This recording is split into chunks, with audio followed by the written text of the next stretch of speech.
안녕하세요. 참 세상에는 많은 일이 벌어지는 것 같아요.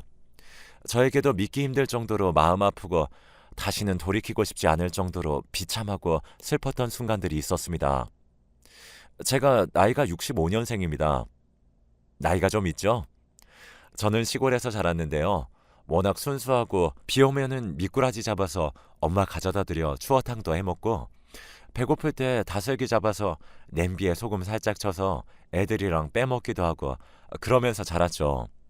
순박하게 살던 제가 20살이 되어 서울에 올라갔을 때 제 인생도 180도 바뀌게 되었어요. 한 남자를 만나고 나서부터 저는 예상치 못했던 일들을 겪게 되었고 그게 저를 무너뜨리고야 만 거죠.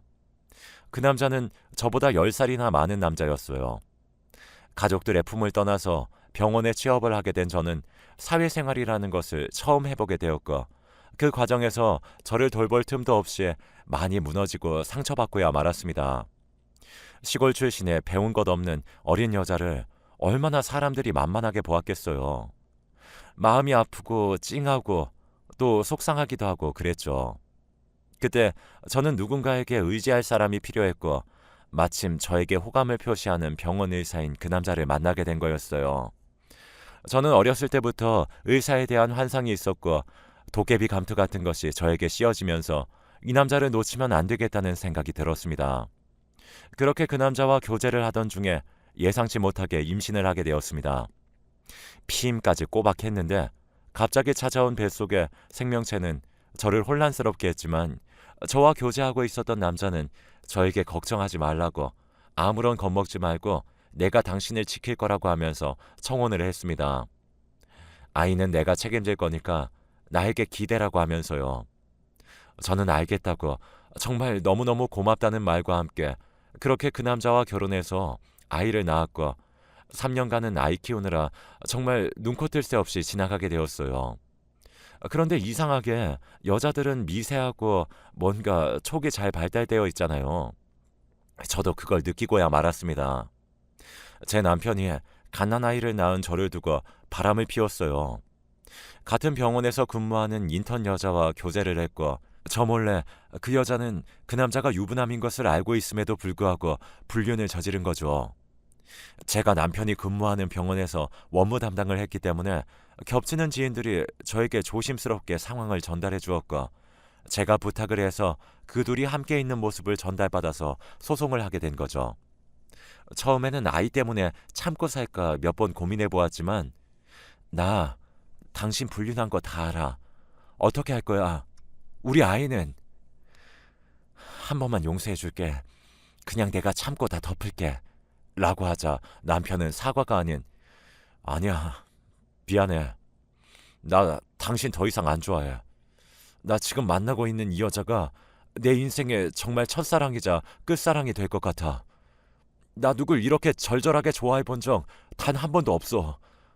나 놓아줘. 우리 이혼하자. 내가 위자료랑 양육비 다 줄 거야. 라고 말을 하는 겁니다. 얼마나 배신감이 크고 그랬겠어요. 저는 할 수 없이 알겠다고 당신의 뜻이 그렇다면 이혼하자고 그리고 천벌받으라고 하며 그렇게 둘이 갈라섰고 저는 갓난아이와 함께 친정집에 들어가서 양육을 했습니다. 정말 속상하고 죄송했어요. 엄마는 그리 서울로 보내는 게 아니었는데 애 서울로 보내놨더니 덜컥 임신해서 네 인생만 구렁텅이로 빠져들었다고 하시는데 마음이 찢어질 것 같았습니다. 정말 아이 키우느라 눈물을 흘리고 말 못할 사정들을 많이 겪었는데 그럼에도 불구하고 제 아이는 누구보다 밝고 이쁘고 그리고 찬란하게 잘 자라주었습니다. 엄마가 우리 예슬이 아빠 없이 키우게 한 것 같아서 정말로 너무 미안해. 우리 예슬이 어딜 가든 환영받고 사랑받을 자격이 있는데 그렇게 못한 것 같아서 엄마 마음이 정말 찢어진다. 아빠 사랑 못 받은 것 같아서. 엄마, 제발 그런 말 하지 마. 내가 누구야? 나 엄마 딸이야. 엄마 딸은 아빠 사랑 안 받아도 항상 잘 살 수 있어. 알겠지? 그러니까 엄마, 너무 걱정 마. 그리고 엄마 사랑 너무 많이 받아서 내 마음속에서 지금 그 사랑 흘러 넘치고 있어. 알고 있지, 엄마? 하면서 씩 웃었습니다. 저는 그런 딸에게 참 고마웠어요. 딸은 고등학교를 서울로 가게 되었습니다. 특수고등학교를 갔기 때문이었어요. 아무래도 제가 서울에서 혼자 상경했다가 사람들에게 치이고 많은 상처를 받으면서 힘들었던 적이 있었기 때문에 딸이 무척 걱정이 되어서 저도 딸과 함께 서울로 올라갔어요. 솔직히 말하면 지방에서 사는 게 물가도 그렇고 집값도 그렇고 훨씬 더 살기 편한데 딸을 혼자서 서울로 보낼 수는 없으니까 제가 빚을 내서 이사를 간 거죠. 딸은 고등학교를 다니면서 공부 때문에 무척이나 힘들어했어요. 연극 관련 학과를 준비하는 아이였기 때문에 실기하는 과정에서 무척이나 눈물도 많이 흘리고 아파하고 마음이 찢어지는 듯한 고통을 느끼는 걸 제가 주변에 있으면서 다 보았습니다. 아무래도 연극 이론 쪽에 경쟁이 굉장히 치열하고 또 많은 사람들이 최고가 되어야 하고 누구보다 겉모습이 빛나야 하니까 그런 압박에서 많은 심적 고통을 느낀 것도 있었죠. 또 딸이 워낙에 완벽주의 성향을 가지고 있다 보니까 더더욱 심리적으로 고통스러운 것도 있었지요.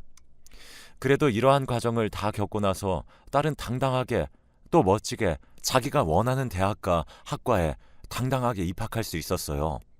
저는 처음에 그 사실을 듣고 얼마나 기쁘고 또 소리 지를 정도로 짜릿했는지 몰라요. 우리 딸은 내가 못 해본 것들을 다 해보면서 살았으면 좋겠다. 그러면 얼마나 좋을까 하면서요. 그렇게 딸은 저의 소망을 담아서 대학교 1학년 생활을 정말 알차게 보냈습니다. 하지만 그런 행복도 얼마 가지 않았어요. 딸이, 딸이 임신을 하고야 만 겁니다. 저와 똑같은 절차를 밟게 된 거였어요. 엄마, 혹시나 해서 그래서 임신 테스트 해봤는데 2줄 나왔어. 나 어떡하면 좋아? 라고 하는 거예요. 저는 너무나 놀랐고, 아니, 그게 진짜냐고, 자세히 말해보라고, 장난치는 거 아니냐고 딸에게 몇 번이고 되물었어요.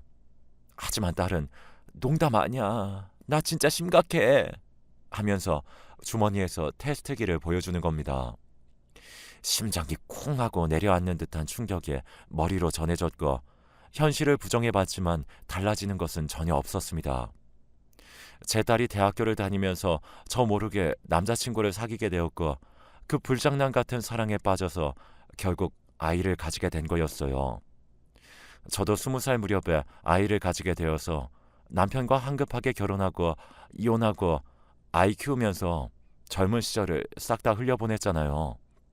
제발 내 딸은 내가 지나온 길을 밟지 않기를 바라는 마음에서 내가 빚까지 내어서 서울로 따라간 건데 정말 너무너무 비참하더라고요. 왜 특히 나에게 이런 일이 생긴 건지 하면서요. 엄마가 이혼하고 나서 너 키우느라 정말 힘들었어. 다른 여자아이들은 대학 다니면서 행복하게 하하호호 웃으면서 인생 즐길 때 엄마는 그렇지 못했단다.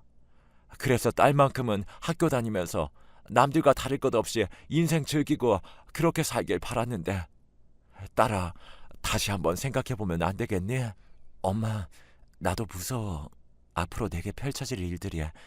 그런데 나 이 아이 지우는 건 못하겠어. 그냥 나 평소에 아이 좋아하고 빨리 결혼하고 싶었으니까 그 순간이 일찍 찾아온 거라고 생각하고 이 상황을 그냥 기쁜 마음으로 받아들일래. 그게 내게 훨씬 더 편할 것 같아. 라고 하는 겁니다. 확고한 딸의 의견이니까 제가 꺾을 수 없었고 저는 받아들일 수밖에 없었습니다. 우리 딸이 그런 인생을 살고 싶다는데 제가 감히 어떻게 거기서 반대를 하겠어요.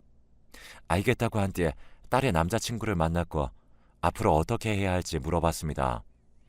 딸의 남자친구는 같은 대학교 의대에 다니고 있었어요. 그래서 자기 졸업할 때까지 2년 남았으니까 2년 동안 저희 친정에서 지원받고 졸업하면 바로 병원에 페이닥터로 들어가서 아이랑 이 여자 지키겠다고 말하더라고요.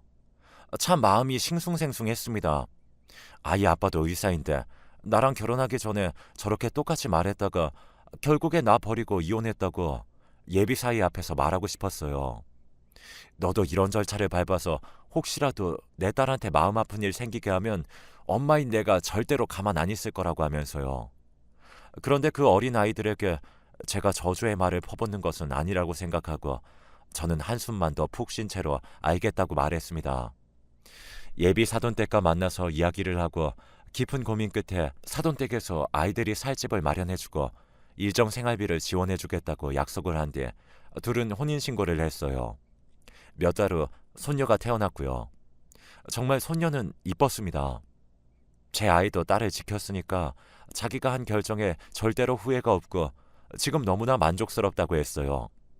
저는 딸의 그러한 결정이 참 자랑스러웠습니다.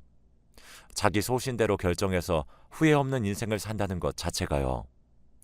딸의 등을 두들기면서 우리 딸은 엄마 딸이라서 이렇게 똑부러지게 사는구나 하면서 딸을 도와서 손녀의 양육을 시작했습니다. 그런데 앞으로 술술 풀리는 인생길만 남은 줄 알았던 그때 세상에 말도 안 되는 일이 펼쳐진 거예요. 손녀의 건강에 큰 이상이 생긴 겁니다.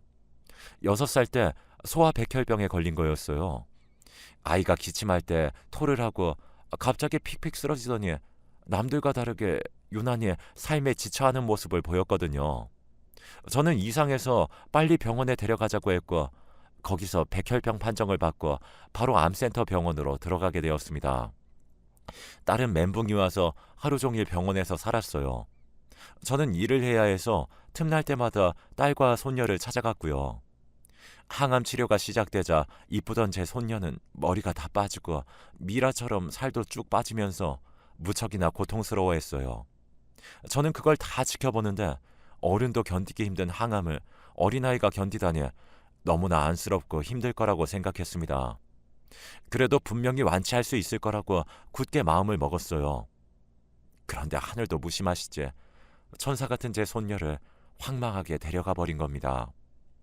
아직 꽃도 피워보지 못한 그 아이를요.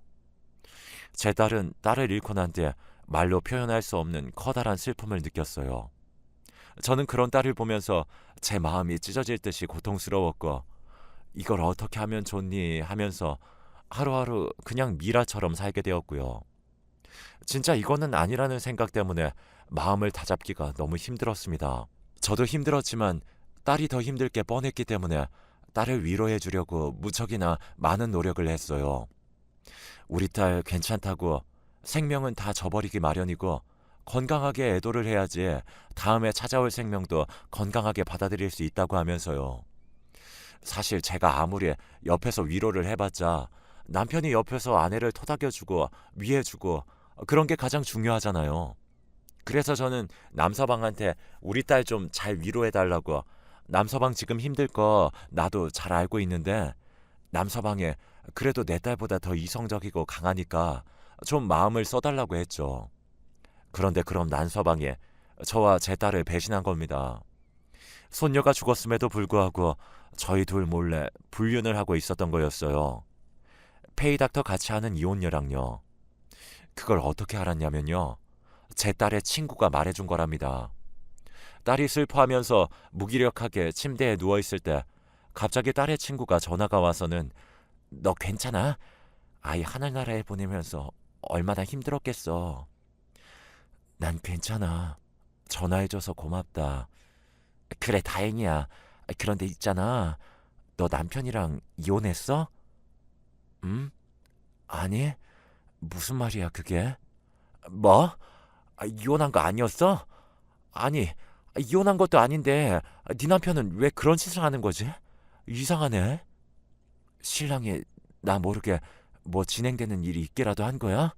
라고 물어보자 그 친구가 자기가 들은 이야기를 제 딸에게 말해준 거였어요.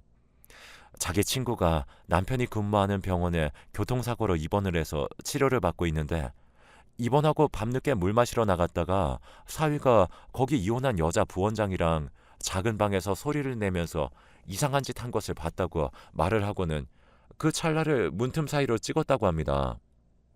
제 딸은 그 사진을 보여달라고 했고 딸은 그걸 보고서 거의 기절할 듯이 놀랐고 큰 충격을 받았습니다.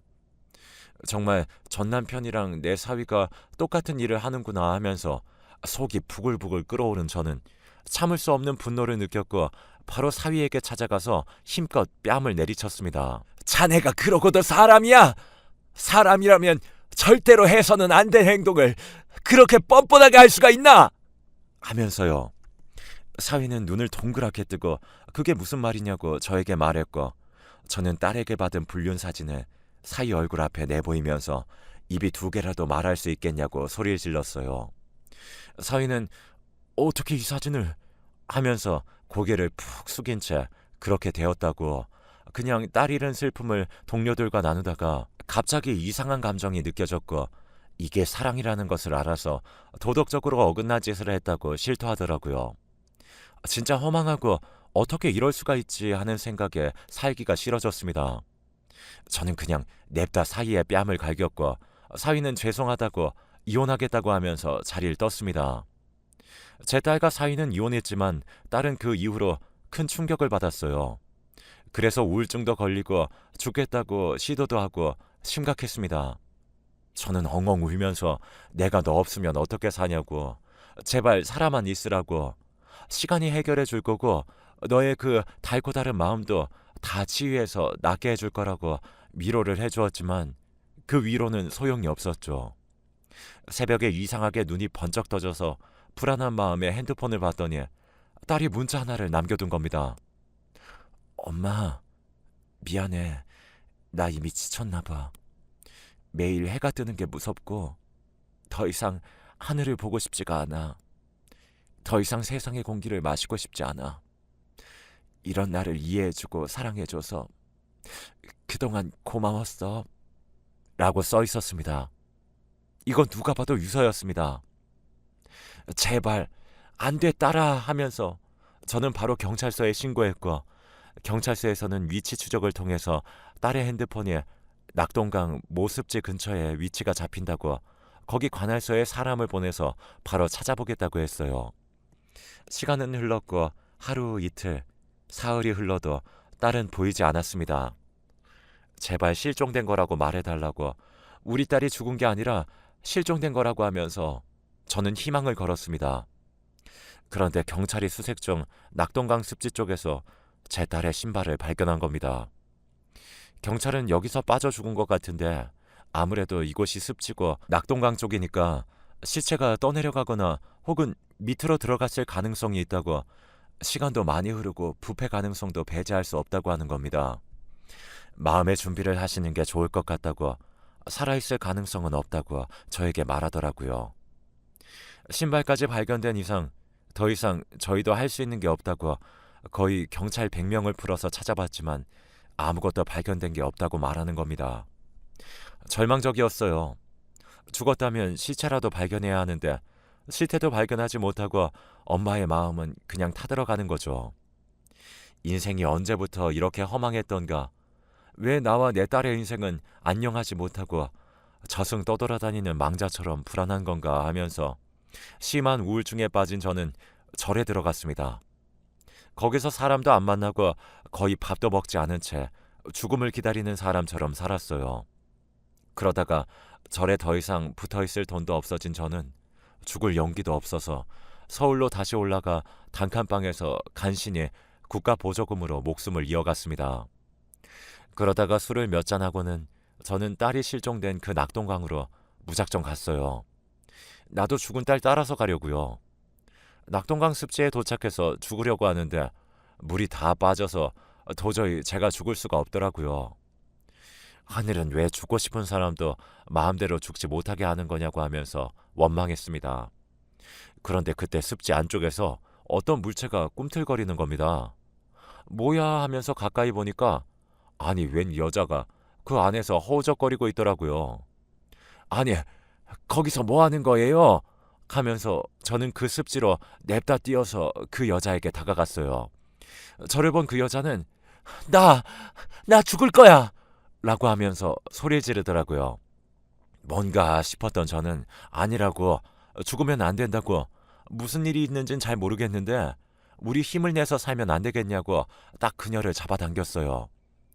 그런데 그 여자가 얼마나 힘이 세던지 제 손을 뿌리치고 더 깊은 물가 습지로 뛰어들길래 저는 큰 소리로 여기 사람 살려요. 사람이 죽으려고 해요. 제발 살려줘요. 하면서 냅다 소리를 질렀습니다. 그때 길을 지나가던 그 동네 이장인지 뭔지 하는 사람이 저를 발견하고는 몸을 던져서 그 여자를 저와 함께 끌어냈어요. 이장은 그 여자를 보자마자 한숨을 푹 쉬고는 이봐요. 가까스로 그 지옥구덩이에서 탈출했으면 악착같이 살아야지. 살겠다고 우리 동네 온 거 아니요? 라고 하더라고요. 저는 이 여자에게 무슨 일이 있었냐고 물어봤더니 이장은 이 여자가 고아 출신인데 열심히 살다가 사업을 망한 이후로 우리 동네에 들어오게 되었다고, 그때까지만 해도 멀쩡했는데 약간 조현병 증상이 오더니 사람이 왔다 갔다 하는 것 같아서 동네에 살고 있던 정신과 의사에게 이 여자에 대해 말해주었더니 그 정신과 의사가 그녀를 데리고 자기 병원으로 갔다가 거기서 강제 감금을 했다고 하는 겁니다. 그러니까 무연고자니까 그 여자를 자기 병원에 입원시키면 건강보험공단에서 나오는 돈을 받을 수 있으니까 입원이 필요 없는데도 입원을 시킨 거였죠. 그 여자는 세상에 믿을 사람 한 명 없다고 크나큰 배신감을 느껴서 마음이 찢어질 듯이 아파하다가 결국 자기 스스로 그 병원을 탈출한 겁니다. 그 여자는 그 의사에 대해서 신고를 했지만 손쓸 수 없게 술을 다 써놓아서 그 의사는 처벌받지 않았대요. 그 동네에서 그 의사는 이사를 갔고 그 여자만 그 동네에 다시 들어가게 되었는데 트라우마가 생긴 것인지 그냥 더 이상 삶의 의지가 없다고 이장님한테 상담을 받다가 낙동강에 몸을 던지려고 하다 그때 저에게 발견된 거였고요. 저는 마음이 너무 아팠습니다. 이 험한 세상에서 정말 풍파 없이 사는 게 얼마나 힘들까 하면서 눈을 꼭 감았어요. 제 친딸이 생각나더라고요. 저는 그 여자에게 제 친딸의 사진을 보여주며 말했습니다. 내 딸도 똑같이 힘들어하다가 이 낙동강에서 몸을 던졌어. 시체도 못 찾고. 아이고, 정말 너무 슬프네. 신발만 낙동강에서 발견되었는데 나는 시체를 못 찾아서 우리 딸이 살아있는지 죽었는지 아직도 모르겠어. 그런데 이런 자식 잃은 엄마도 사는데 이쁘고 젊고 아직 가능성 무궁무진한 아가씨가 왜 허망하게 죽으려고 하는 거야? 하면서 막 다그쳤습니다. 그런데 제 딸의 사진을 본 그 여자가 엄청 토끼 눈을 하면서 이 사람 그 병원에 있던 여잔데? 하면서 그 병원에서 자기가 정상인이라고 우기던 여자가 있었다며 제 딸을 봤다고 하는 겁니다. 저는 너무 놀랐죠. 내 딸이 설마 하면서 그 병원이 어디냐고 저는 물었고 그 여자가 병원 이름을 말해준 순간 쎄한 기분이 들었어요. 그 안에 그럼 내 딸이 감금되어 있을 가능성이 있겠구나 하면서 미친 사람처럼 거기 무작정 찾아가려고 했습니다. 그런데 이장은 그 병원 우리 동네에 살았던 의사놈이 운영하는 곳인데 쉽지 않을 거야. 일단 내가 그놈이랑 친분이 있으니 그놈의 병원에 찾아가서 내부를 보고 그리고 그쪽 딸을 찾아보겠습니다. 라고 했어요. 저는 그래주면 감사하겠다고 했고 이장님은 그 병원에 갔습니다. 얼마나 지났을까요? 이장님이 저에게 사진 한 장을 보내주는데 그 사진은 방 안에 누워있는 제 딸의 모습이었습니다. 순간 손이 바들바들 떨리는 저는 완전히 제 딸이 맞다고 목에 붉은 점 저거 내 딸이 맞다고 했습니다. 정말 소름이 끼쳤어요. 세상에 무슨 일이야 이게? 하면서 무어라 말할 수 없는 감정이 올라오면서 바로 저는 형사들에게 전화했습니다. 실종신고 처리된 사람 찾아낸 것 같다고 하면서요. 경찰들은 그게 무슨 소리냐고 저에게 추가적인 설명을 요구했고 저는 경찰에게 이 모든 것을 말했습니다. 사실을 알게 된 경찰은 기함을 지를 정도로 놀랐고 바로 수사에 들어가겠다고 하면서 그 병원으로 출동했습니다. 경찰이 병원에 왔으니 병원장은 아무것도 못하고 결국 문을 열어주었고 그 안에서 죽은 줄 알았던 제 딸이 발견되었습니다. 이게 어떻게 된 일인가 했더니 그 낙동강에서 진짜 죽으려고 했던 제 딸이 거기 몸을 던진 거였어요. 겉으로는 물이 깊어 보이는데 그곳이 습지라서 거의 몇 센치 안 되는 깊이에 진흙이 깔려 있었고 제 딸은 죽지 않고 신발이 빠진 채로 허우적거리고 있었던 거죠. 그때 제 딸이 무진장 술을 많이 먹었고 인사불성인 상태라서 본인 이름도 뭣도 아무것도 기억하지 못하는 상태에서 제 딸을 발견한 미친 정신과 의사가 자기 병원으로 무연고자인 줄 알고 끌고 간 겁니다. 제 딸은 연기 연습하느라 지문이 다 다를 정도였으니 신원 확인도 못하고 그렇게 병원에 끌려간 겁니다. 무슨 이런 일이 다 있나 싶었죠. 그런데 이제 공단에서 돈을 받으려면 그 사람 신원이 필요한데 제 딸이 말을 안 해주고 자기는 정상인이라고 주장하니까 안 그래도 자기가 비슷한 사건으로 고소당했는데 이번에 또 이 여자가 밖에 나가서 자기를 고소하면 자긴 진짜 감옥 갈 수도 있으니까 안 되겠다고 제 딸을 거기서 강제로 감금한 거예요. 억장이 무너지고 속에서 천불이 났죠. 아니, 왜 이런 일이 발생한 건지, 내 딸이 무슨 죄가 있어서 이런 일을 겪어야 하나요? 사건의 중요성을 파악한 경찰은 바로 구속영장 청구를 했고 바로 그 의사는 구속되었습니다. 그리고 제 딸은 대학병원으로 가서 검사를 하고 상담을 받았어요. 정신적으로 극도로 예민하고 불안정한 상태라고 하면서요. 마음이 아팠죠. 우리 딸 그 누구보다 성실하고 착하게 살았는데 어떻게 이런 일이 발생한 거지 하면서 마음이 아팠습니다. 그래도 딸은 저에게 말하더라고요. 엄마, 나 이번 일을 마냥 나쁜 일로만 생각 안 하려고. 사는 게 싫어서 죽으려고 몸을 내던진 내게 누군가 새로운 삶을 살 수 있게 만드는 계기를 준 거라고 난 생각해. 그래서 나 지금 행복해. 감금되어 있다가 일상을 되찾았으니까 이보다 더 좋을 일은 없다. 정말로 그 의사 덕분에 안 죽고 엄마 얼굴도 볼 수 있고 나 이제 힘내서 살 거야. 남자 때문에 눈물 흘릴 일도 없을 거고 또 남자가 뭐라고 내 자신을 깎아내리고 그랬는지 그런 짓 절대 안 할 거야. 엄마, 나 이해해주고 기다려주고 찾아줘서 정말 고마워. 이제 우리 힘 합쳐서 잘 살아보자. 라고 하면서 저를 꼭 안아주더라고요. 저는 우리 딸이 살아있었구나. 이건 기적이야. 하는 마음에 너무나 기뻤습니다. 그 의사놈은 그 개놈 자식은 징역형을 받았고 의사 면허도 박탈당했습니다. 그리고요, 제 딸은 학교에서 재적 처리되었지만 재입학 절차를 통해서 지금은 다시 학교에 다니고 다시 자기의 꿈을 찾기 위해서 한 걸음씩 내딛고 있네요. 저는 그런 딸이 너무나 자랑스럽고 좋습니다. 내 딸만큼 이렇게 강인한 사람은 또 없다고 생각하고 있습니다. 그럼 저의 이야기를 들어주셔서 정말 너무나 감사합니다.